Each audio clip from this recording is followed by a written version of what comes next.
In this lecture, we are going to explore another command for creating a bundle.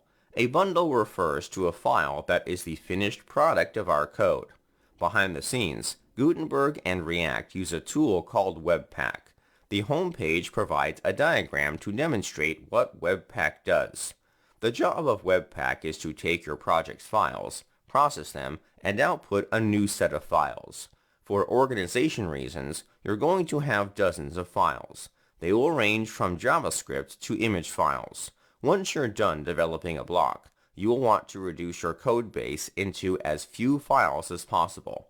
Sites load faster if the browser has to download a few files. The more files, the longer a page can take to load. This is where Webpack comes into play. As you can see on the diagram, it takes all your files and spits out a bundle. This bundle compresses everything into smaller files. Overall, Webpack is considered the best bundler available. Normally, Webpack must be configured for your projects. Luckily, we're using the WordPress scripts package. This package will configure Webpack for WordPress. We can get into block development right away. Let's head over to our project in our editors. Inside our plugin, create a folder called Source.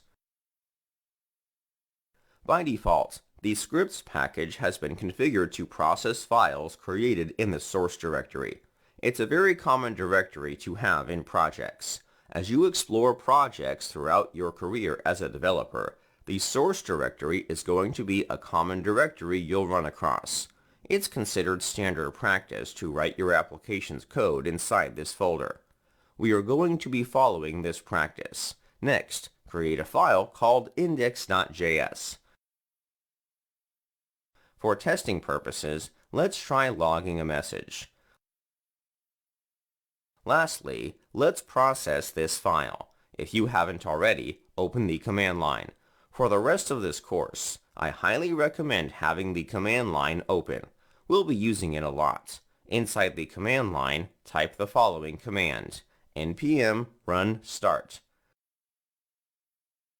There are two commands available for processing our files called start and build.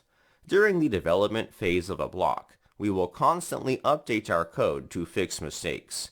It would be a pain to type commands to update our files. For this reason, the start command was introduced to refresh the bundle on updates.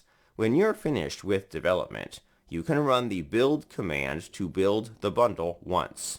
Since we're developing a block, we will be using the start command. Let's run it. As the command runs, it'll search for the index file.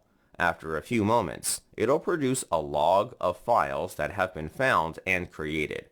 However, we won't be able to type inside the command line. This is because the command is watching our files for changes. If a file changes, a new bundle is produced. For the rest of this course, you should always have this command running unless I state otherwise. We can find the bundled code by looking at our projects directory. A new folder was created called build. Taking a peek inside this folder, we will find a few files. Most of them can be ignored except for the index.js file.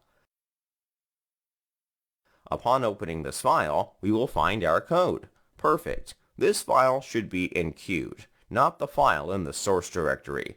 If we were to enqueue the file in the source directory, we may encounter errors. This will be especially true if we're writing JSX. Browsers do not support JSX. It's time to start creating our block. As I said before, you should have this command running during the development lifecycle of our block. Once you're ready, let's begin creating a block.